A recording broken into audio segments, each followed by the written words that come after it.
Hello， 各位大家好，我是 B， 今天来开箱这盒 HGUC 的阿力宙斯。距离有上一支影片其实已经有一段时间了啦。那因为最近公司有点状况，然后蛮忙的所以都没时间拍片跟剪片。那阿力宙斯这一盒出来的时候，其实我本来就打算分为上下集来拍啦。然后一集是做量产牛，然后另外一集就是阿力宙斯的外装甲。今天这一集呢就会以量产牛为主今天的开箱呢会包含板件介绍、外观总览、可动评测，还有最后我的一点小心得跟推荐度。就赶快来看一下这盒 HGUC 阿力宙斯里面的量产牛有没有跟直播上一样让人错愕。哈基梅马修。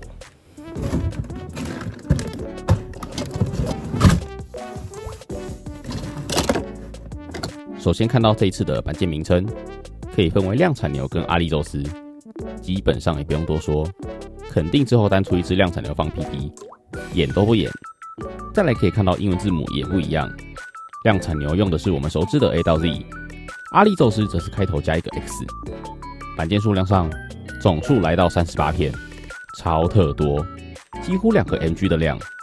量产牛总共10片，剩下的全部都是阿力宙斯。这边全放的话，我房间完全塞不下简单示意一下，让你们知道到底有多扯。其中可以发现，在阿力宙斯腿部装甲的白色，跟其他部位比较起来带有点磨砂感。再来是贴纸，以近年的规格来说不少。煮完之后右下角，与其说是阿力宙斯贴纸，不如说直接改成量产牛。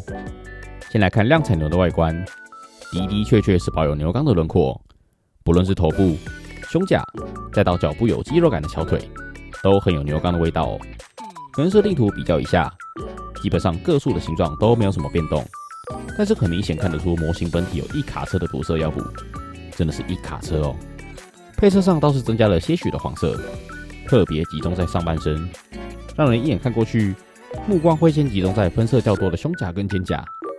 另外由于是牛缸开发体系，这一次我把10几年前烂尾的 HGUC 牛缸一起煮完，拿来比对一下差别在哪。头部的天线改为2根的鼻字形，在中段的部分追加了2根额外的天线，设计上也略有不同。比起常见的纯 V 字天线，在尾端带有倒钩，也因为安全玩具的标准，在倒钩上有圆盾的设计，觉得不够帅的就自己剪吧。头盔上缘比较之下显得塌了点，散热口比起牛缸减少为2个，确实有量产机那种较为简约的感觉。脸内部的组成为下巴跟眼睛分开，也因此两侧的火绳炮有黄色的分色，面部的3血铁笼也改为2个。然后本来以为直播上看起来有点肉是因为试作品的关系，没想到实际就是如此刻线的偏浅，立体感不足，有余裕的话还是刻一下后上个墨线会好很多。躯干的人面变得比较多，左胸甲上的感应器也移除，驾驶舱盖结构则采用镂空分件。再来，以往我都会把补色贴纸集中一起讲，但这一次真的有太多地方很明显是贴纸。首先是两侧的散热口，中间绿色的散热叶片全部都是贴纸，旁边的小型黄色细节也都是补色贴纸。这边的补色贴纸很不好弄，除了细小之外，最烦躁的点就是要把贴纸一点一点塞进细缝中。以2026年的标准来说，实在很不应该。这里明明可以做到镂空分件的水准，而且是很简单的事情，体感上真的很差不过由于这里是2片相同的板件，因此散热口零件正好会多一组。比较喜欢原本牛缸那种素面的散热口也是可以换回去，或是干脆不贴贴纸。手部首先看到肩甲，采用2层镂空分件打成3种分色，跟刚刚的躯干待遇差了很多旁边的散热口同样也是采用内外层镂空分色，中间的关节以及手腕护盖采用内嵌在手臂的装甲设计。本来手部应该要给予全肯定的时候，看到背面，只能说万代在这里又开始偷懒。左右手的装备采用不对称的设计，左手是实弹格林机枪，右手则是光束剑收纳槽，固定爪可以看到是相同的造型。这里总共用了4个带有转折跟缺口的补色贴纸。除此之外，右手的光束剑收纳槽，这里很夸张的是，如果是一体成型就算了，明明分件都做了，却是在白色的板件上，让蓝灰色跟黄色却要依靠不同的贴纸呈现出来，真的感觉非常糟糕。请问官方是听了10几遍梁静茹的勇气才敢直播的吗？差点以为梦回10几年前等等，我们看一下18年前的牛钢弹，收纳槽完整分色，真的是没有比较，没有伤害啊。裙甲部分，首先看到裆部，中间的 V 字也是采用有缺口的贴纸，牛钢同款规格，过了18年毫无进步。前裙甲就真的不错，说明书上直接写剪断中间的连接轴，在组合上也是直接分开组装，确保独立可动。透过分件达成散热口分色以及内侧机械结构，值得称赞。后裙甲就没什么变动，颜色上修改跟加了很微小的细节，散热口分色跟机械内构就倒是都没了。侧裙甲倒是意外的水准，透过镂空达成3种分色，给个赞。脚部也是没什么跟动，轮廓几乎一样，甚至连关节的长相也几乎相同，只有添加少许的细节。但量产牛很棒的地方是跟古斯塔夫一样，有简易的内构骨架，在 HG 上这个规格真的很难得。小腿肚两侧的黄色散热口，在这一次达成了镂空分色，只透过单一零件就达成。所以我说刚刚那个胸甲为什么不做？膝盖处的灰色散热口也有做镂空分色，体感上还是很棒的。至于脚掌，形状也是几乎一样，分色上有所区别，但共同点都是抓地爪没有做分色。不过量产型有个地方还不错的是，下方的喷射口有透过镂空达成分色。最后看一下喷射背包，完全不同的东西咯，连光束剑柄都不一样，本身是多个零件组合而成。本来以为这边表现其实很不错，看到补色处才知道我大错特错。等等来看一下，光束剑柄处可以透过替换零件切换成加农炮形态。接着看手持武器，按照设定分别是光束步枪以及3把光束剑。光束步枪依照设定是潘纳洛普的原型装备，外形确实是很像，模型水准偏惨。比较一下后看到牛钢是有不错的分色，但量产牛的深蓝色全部都是大面积贴纸哦。其实这边就算做成胸甲处这种蓝灰色，我想大部分的玩家都不会太反感。用2张大贴纸贴，体感上真的非常差劲。另外由于是2片相同的板件，因此即使有2把光束步枪，但贴纸只有给出1组，所以虽然可以当双枪侠，但摆设上会有点怪就是了。3把光束剑分别是背包上2把，以及手臂收纳槽的1把。光束特效总共2根，手臂上的光束剑比较小，单一零件。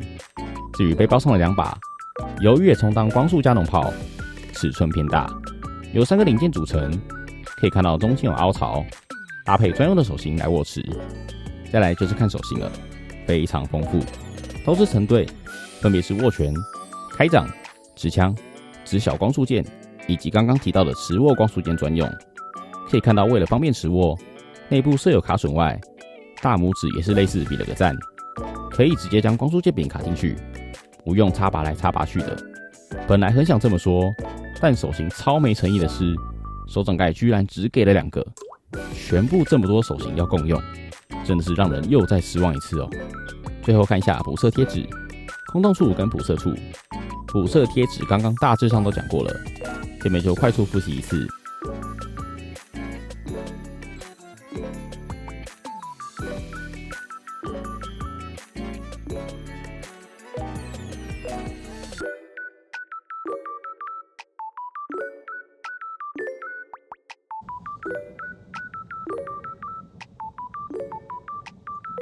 空洞处应该刚刚都看到了，脚掌超特夸张的多处空洞。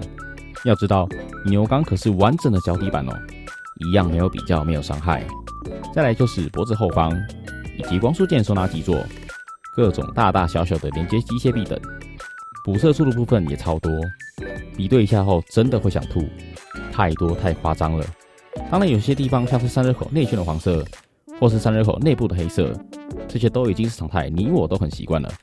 但是这个喷射背包真的很难忍，整片灰色，官方图可是有着大面积的绿色跟少量黄色。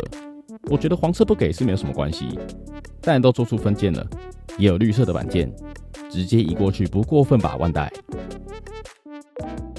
接着看可动，一样这一集我们只看量产牛，头部的关节超级紧，在组装跟把玩时都要用不小的力气，要小心不要弄断天线了。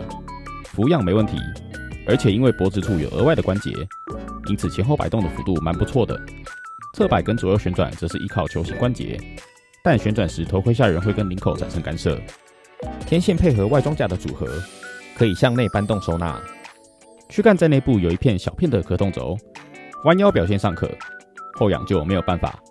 左右侧摆幅度不错，左右旋转则是采用直轴连接，不是常见的球形关节，转动时会跟后悬架有所干涉，表现低于常规水准。上方盖板跟驾驶舱盖则是配合外装架合体，各自可以掀起或是向内搬动。接着是手部，前后360旋转没有问题，外摆关节有配置，可以提升平举角度，肩胛可以向上掀起90度。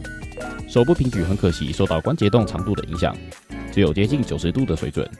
手肘弯曲两段可动，角度180度。右手的光束键收纳槽可以内外搬动，弹出光束键柄。根部旋转以及手掌旋转就是正常水准的表现。